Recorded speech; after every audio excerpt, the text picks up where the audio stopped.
Hello प्यारे बच्चों, आज हम क्लास 7 हिंदी पाठ 16 नरब्दी नामक पाठ को पढ़ेंगे। ये गोंडी लोक कथा है।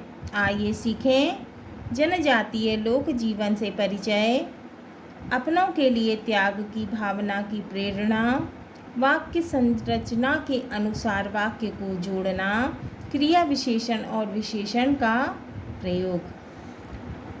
बात बहुत पुरानी है। मैकल पर्वत तब घने जंगलों से घिरा था। तो बात कैसी है? बहुत अधिक पुरानी है। जब मैकल पर्वत जो था वो बहुत ही घने जंगलों से घिरा हुआ था।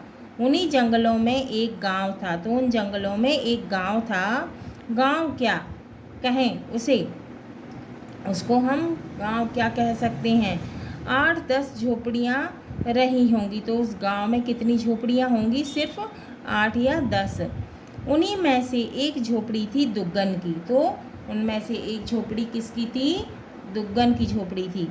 दुग्गन अपनी प्यारी बेटी नरब्दी के साथ रहता था। तो दुग्गन की एक बेटी थी जिसका नाम क्या था? नरब्दी। तो दुग्गन अपनी प्यारी बेटी नरब्दी के साथ रहता था।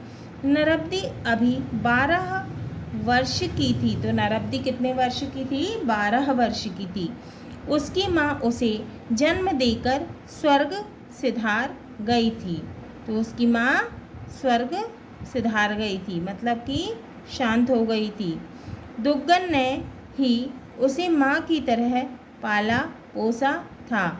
तो उसकी माँ ने उसे जन्म दिया और उनकी क्या हो गया? मृत्यु हो गई।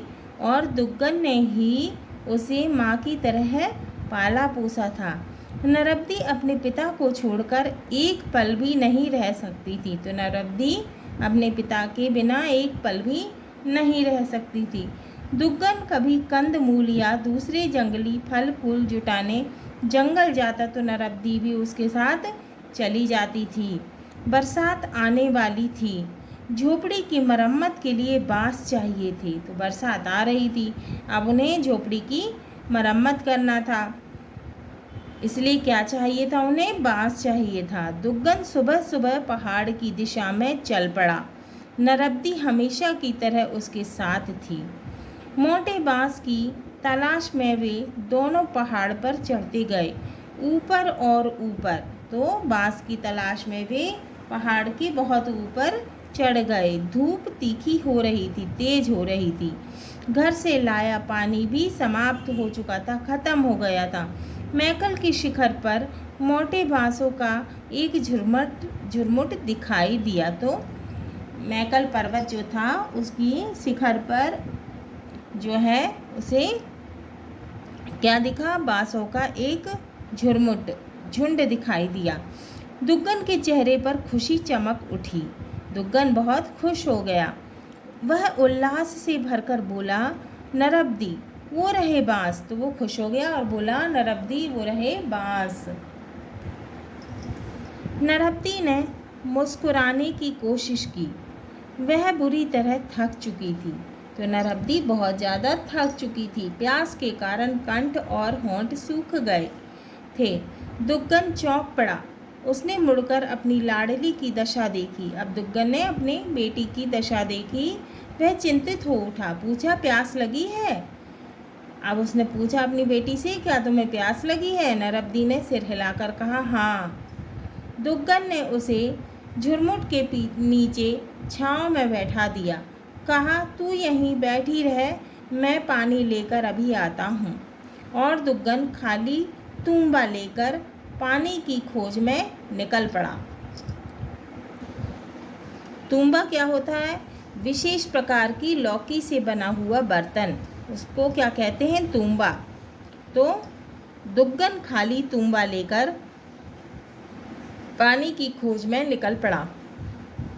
मैकल के शिखर पर घने ऊंचे पेड़ तो थे, लेकिन झरने की कोई आवाज़ सुनाई नहीं दे रही थी। दुग्गन भटकता रहा। उसका भी प्यास के मारे बुरा हाल था। वह सोच रहा था, जब प्यास के कारण मेरी यह दशा है तो नन्ही जान नरब्दी का क्या हाल होगा। अब वो ये सोच रहा था कि मुझे इतनी तेज प्यास लगी है और मेरा ऐसा हाल हो रहा है, तो बेचारी छोटी सी नन्ही सी नरब्दी का क्या हाल होगा। उसने सिर उठाकर आसमान की तरफ देखा। सूरज तमतमाया हुआ था। तो सूरज बहुत ज़्यादा गर्म था। तमतमाया हुआ अर्थ है गर्म, बहुत तेज गर्म, लाल। दुग्गन के हाथ अपने आप प्रार्थना में उठकर जुड़ गए। अब वह प्रार्थना करने लगा। वह लगभग रुआंसा होकर गिड़गिड़ाया। वह कैसे हो गया? रुहासा मतलब रोने के जैसा हो गया। हे प्रभु, मेरी लाडली की रक्षा कर। वह बिना माँ की बच्ची है। उसे कुछ हो गया तो मैं जीवित नहीं रह पाऊँगा। कौन कह रहा है? ये दुग्गन कह रहा है। नरब्दी अपना दुख भूल चुकी थी। उसे प्यास की भी याद नहीं रही। वो अपना दुख भूल गई थी और उसे अब प्यास नहीं लग रही थी। वह सोच रही थी, इतनी देर हो गई, पता नहीं बाबा कहाँ भटक रहे होंगे। मेरे कारण वह कितना कष्ट उठाते हैं। उसकी आंखों के सामने पिता का परेशान चेहरा घूम गया। अब उसकी आंखों में अपने पिता का परेशान चेहरा घूम गया। नरब्दी की आंखों से आंसुओं की धारा बह चली। वह मन ही मन बड़े देव को मनाने लगी। हे बड़े देव, मेरे बाबा को बचा लो। तो वो भगवान को मनाने लगी, बड़े देव को मनाने लगी और कहने लगी, हे बड़े देव, हे भगवान, हे बड़े देव, मेरे बाबा को, मेरे पिताजी को बचा लो। उनका प्यास के मारे बुरा हाल है। पानी नहीं मिला तो वे मर जाएंगे। तुम मेरे प्राण ले लो, लेकिन मेरे प्यारे बाबा को बचा लो। ऐसा कौन कह रहा था? नरब्दी। किससे कह रही थी? भगवान से, ईश्वर से प्रार्थना कर रही थी। और नरब्दी वहाँ नहीं थी। दुग्गन लस्त पस्त हांफता हुआ झुरमुट के पास पहुँचा। लस्त पस्त का अर्थ है थका हारा। तो दुग्गन जो है वो थका हारा वहाँ पहुँचा।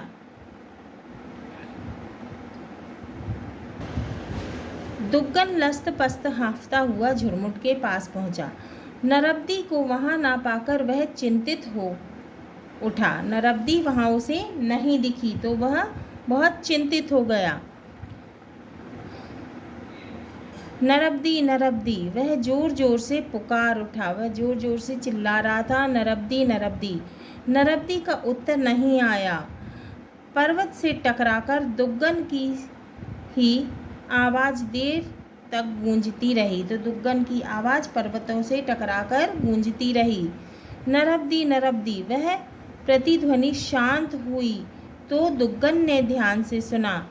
झुरमुट के बीच से कलकल का संगीत सुनाई पड़ रहा था। दुग्गन रोते हुए और जोर से पुकार उठा, नरब्दी, तुम कहाँ हो? देखो, पानी मिल गया। आओ, अपनी प्यास बुझा लो।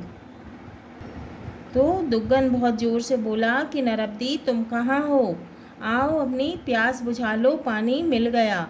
झुरमुट के पीछे से आवाज़ आई। झुरमुट के पीछे से आवाज़ आई, बाबा, तुम जो कलकल संगीत सुन रहे हो वह मेरी ही ध्वनि है। मैं तुम्हारी प्यास बुझाने के लिए झरना बन गई हूँ बाबा। तो नरब्दी कहने लगी कि बाबा, मैं तुम्हारी प्यास बुझाने के लिए झरना बन गई हूँ। इस जंगल में अब कभी कोई आदमी प्यास से अपनी जान नहीं देगा। दुग्गन की आँखों से भी जल धाराएं फूट चली थी। वह सिर्फ रो रहा था और बांसों के झुरमुट से नरब्दी बह रही थी। कल कल कल। वह तप से अमरकंटक से बह रही है, समुद्र तक, नर्मदा के रूप में, जीवन रेखा बनकर। तो वो नदी कौन सी थी? झरना कौन सा था? नर्मदा। झरना बन गई थी। कौन? नरब्दी। किसने लिखा है ये? श्री लक्ष्मी नारायण पयोधी ने। अब हम इनके विषय में पढ़ते हैं, इनके बारे में पढ़ते हैं। श्री लक्ष्मी नारायण पयोधी मध्य प्रदेश के साहित्यकारों में जाना पहचाना नाम है। संबंधों की एवज में आखेटकों के विरुद्ध तितली परी, बाल कविताएं, ऊंचे रखें इरादे, आदिवासी बच्चों के खेल आदि इनकी प्रमुख कृतियां हैं। कौन कौन सी कृतियां हैं? संबंधों की एवज में, आखेटकों के विरुद्ध, और तितली परी, और बाल कविताएं, और ऊंचे रखें इरादे, आदिवासी बच्चों के खेल आदि इनकी प्रमुख कृतियां हैं। तो इनने ये लिखा है। हाँ तो प्यारे बच्चों, ये हमारा पाठ 16 नरब्दी पूर्ण हुआ। अगले वीडियो में हम इसके प्रश्नों के उत्तर को हल करेंगे।